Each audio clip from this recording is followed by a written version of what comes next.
Well, everywhere you look up, prices are going up, and that's making it hard to stay afloat, let alone for a rainy day.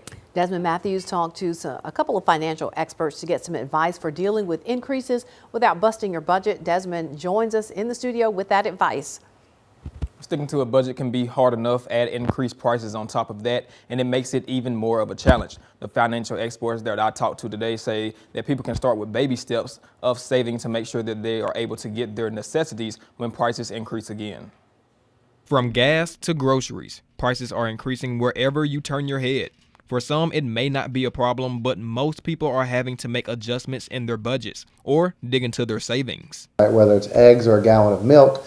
So you have to have a budget and know what your fixed expenses are, but you also need to have some wiggle room in there, some excess that hopefully you could put into savings, but if costs continue to creep up on you, you've got somewhere you can go to.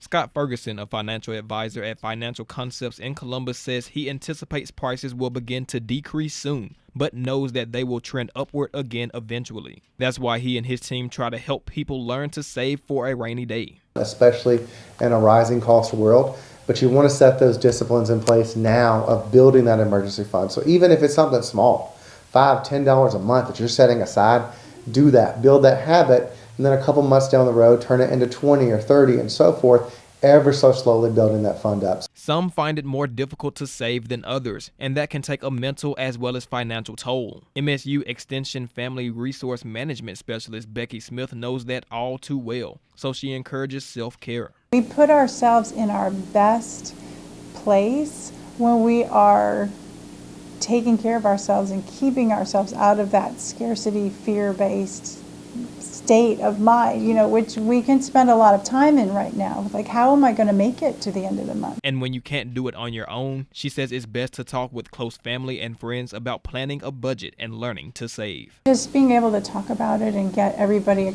on the same team, and then you can brainstorm together about, well, how do we want to have fun, with lower budget. And there's a lot of ways to do that, and people, that's leadership, and people will feel like, oh yeah, okay, this makes me feel better. Because both financial advisors encourage people to know when and where their money is going out of their account, and when prices go up, it's not a bad idea to grab the cheaper options.